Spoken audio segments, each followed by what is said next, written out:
Thank you for joining me. I had a question in one of the comments regarding functional malefics or benefics for regarding one particular ascendant. And I thought, well, what I'll do a video. But then I thought, well, actually, I should really do something called the padak, which is even more important. And then we can do that question. So let's commence. I'm just going to share my my screen with you. Let's get rid of me. Excuse me. So basically, every ascendant has literally all movable ascendants, which are Aries, Cancer, Libra, and Capricorn. So these four ascendants, they do have I mean, every ascendant has this, so I don't want you to just like think, because the thing is, we've come into this world and we are going to have, in order to learn and grow as a person, we need to learn things. And there's absolutely, no running away from it. That doesn't matter if your chart is fantastic or, full of exalted planets and strong again in D9, or if it's weak. We are here to learn lessons. And if we just keep doing that, keep making those mistakes, then, we'll just face more and more obstacles. So this is all about growth and awareness and spiritual awareness, really. Just like, that doing that to that person wasn't right, doing this to this, it's not right, doing this to myself is not right. So this is all about growth. So we should never fear obstacles and losses, things like that, because that is just part of what happens in life. We're all going to get ill. We're all going to lose, have people who are difficult around us, all that kind of stuff. So the best thing we can do is just like learn from the situation and become stronger, work on ourselves, so we have really good boundaries in place. So for Aries ascendant, 11th house, they're always going to have problems with, well, not always, because this is like something that we learn and actually adjust accordingly. 11th house is their padak, which means obstacles. So they're often going to have obstacles to do with, with 11th house or the 11th lord, wherever that's placed. So let's pretend this is somebody's chart, Aries ascendant. Saturn rules their 11th house, and say this person obviously has Saturn in their 10th house. So they are going to have problems with groups of friends, their social group, networks and everything. They're always going to have somebody who just creates a little bit of obstacle for them. So they need to learn how to approach things, because Aries ascendant obviously is quite direct. We know that because Mars rules, and Mars also rules their 8th house. So they have this impulsiveness about doing things and being quite quick about doing something. And that causes problems for them anyway. But they can also create issues. So they could be quite like maybe abrupt or something, or don't read the environment. Because the thing is, Aries ascendant, they honestly mostly is quite innocent, but they could just probably not read the room very well, read people around them very well, and just be very because obviously their 3rd house is ruled by Mercury, which is not friendly to them. I'm not saying this is the reason why, but generally speaking, they are going to have problems, this being the padak Rashi for them.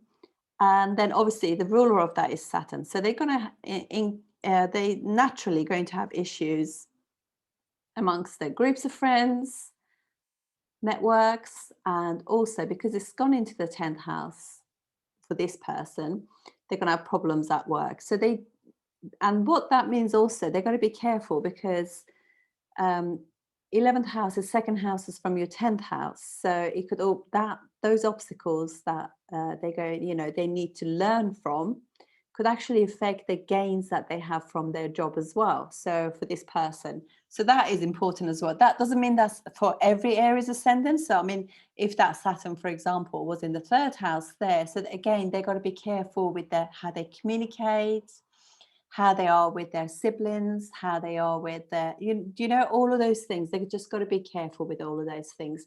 So they just naturally just got to watch that.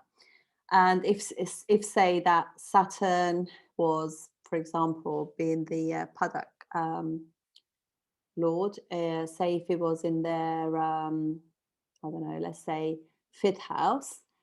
So they've got to be careful, regarding their sort of like fifth house, how they are towards their children, for example.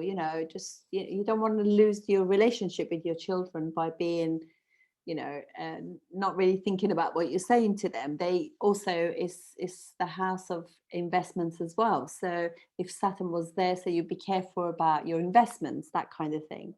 So this is the lessons of an Aries ascendant. For Cancer ascendant, that will be like so it's like a situation where their 11th house becomes Taurus. This is where they're also exalted, their placements. So they have to be careful with their big groups of friends and things, networks. Again, and so also this is the house of so Venus, wherever Venus goes. Also, you got to watch that too, because Venus rules that too. So they just got to be careful with that kind of thing, that's, and wherever, so that will be like something that the Cancer ascendant has got to.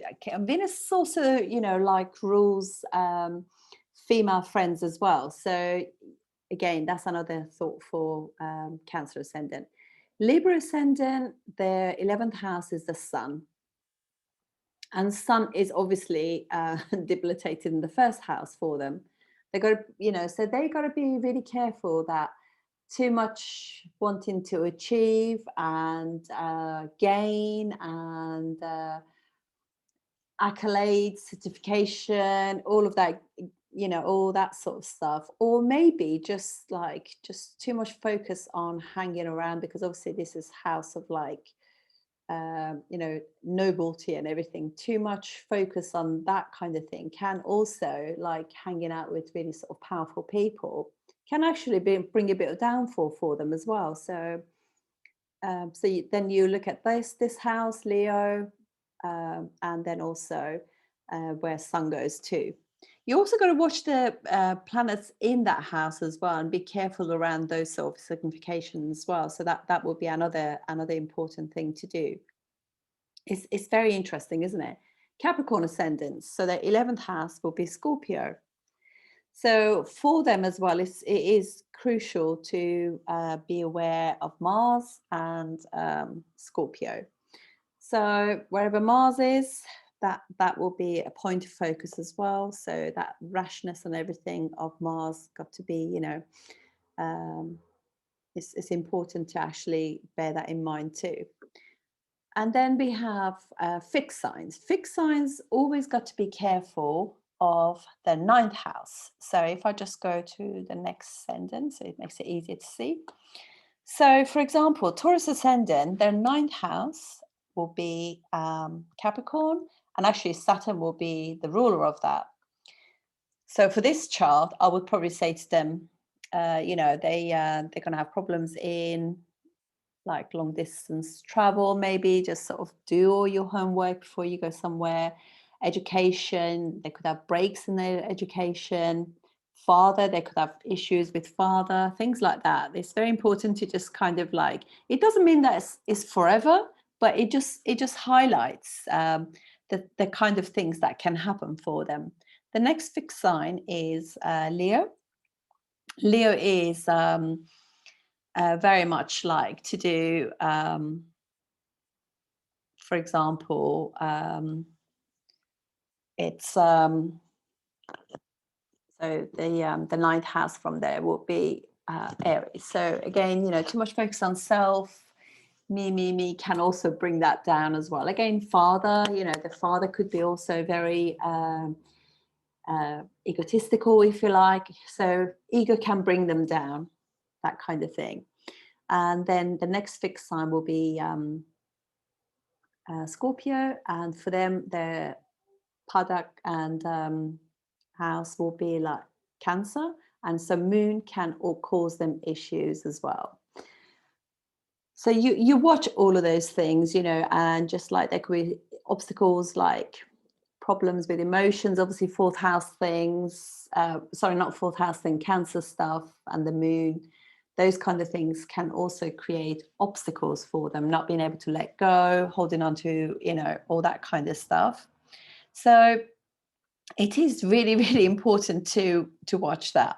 And then Aquarius. So Aquarius, and ninth house from Aquarius will be Libra. So Libra for them will be like things to do with that. Again, his father and all of that. So you just watch that.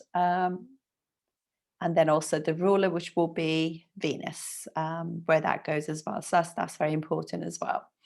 And then we have dual signs, Pisces, Gemini, Virgo, and Sagittarius. So their padak or padakesh is their house opposite, seventh houses from them. So Pisces will be, seventh house will be Virgo, Gemini will be Sag, Virgo will be Pisces, and Sagittarius will be Gemini. So they tend to be like, they are here to learn these things to do with seventh house stuff in terms of relationships and things like that. So so it's like learning that you don't necessarily, things to do, how to actually form relationships with other people, how you try to bring that balance of Venus to that kind of thing. So it is these are the things that actually can cause issues for them. So we all have this, so don't worry that oh my goodness, but you can look and just see. I mean, I know somebody who's Aries ascendant, and from a very young age this person has had issues from really, really jealous friend in her friendship groups. And the reason what she needs to learn, that being Aries ascendant, is like, okay, so I have this, but what do I, how do I overcome those issues as well? And then her Saturn, which rules her 11th house, is in her 12th house. So she will lose friends, through those actions. So in order to be able to tap into that really well, so she's got to just understand that her role in it and how that can impact her gains from, obviously, gains generally, and her network. So she needs to work harder at those things, because I think Aries ascendants probably don't really, they just, because they are just like very impulsive, they probably don't put the time and invest that time. So the more they invest in those things, the better their situation is. So for her, when she started traveling and she was on her own quite a lot, she had to learn to, because her Saturn being the ruler of her 11th house of Padak, is in Pisces in her 12th house. So she had to learn that she needs to work harder at building relationships. And she realized that she actually doesn't put enough effort into things to do with 11th house. And she's always been very much like not that bothered about money. And until obviously where there have been difficulties, and then she realizes, actually, I need to look after that as well. So yeah, so this is the kind of things that happens. Let's give you an example for Taurus ascendant, where they have like ninth house becomes issues. So what's happened is for her, because actually as it happens, this person that I know, I think if I remember, yeah, actually, yeah, their Saturn is in their ninth house. They have had issues with their dad, absolutely have, and they have a very, very strict father. The relationship is very odd, and because of actually lack of harmony generally in that relationship all the way along, it has actually hurt her education, further education. It has upset the relationship between her and her father, and also because ninth house is your culture as well. It has meant that she hasn't been that interested in her culture, and so yeah, these are the things that can happen. Let me think. Oh, yeah, I know somebody else who's like a Gemini ascendant. Let's go forward one. Gemini ascendant, and so Gemini ascendant, so for them will be like seventh house will be issues. So this person has been through lots of relationships, quite a few marriages actually, third marriage now. And for her, it's she has had to learn about her boundaries and what's acceptable to her, and not be so flattered and not work at relationships, because she didn't really work at relationships and then she was off to the next one. So for her, it's all about like actually knowing what's good for me, make really good Venusian, because obviously seventh house is what naturally Venus rules, about good choices, not going for the looks or money and all of that kind of stuff, but going for somebody who's actually has got her best interest at heart. So this is that. So this is how you see padak, and so it's areas that we have to work on, and it's really amazing. The moment you have the awareness, you start working at it, things start like unfold and detangle for you. And now, so what I will do a video for natural benefics and natural malefics for each planet, each ascendant as well, because it's good to know this as well, so there is no confusion about that.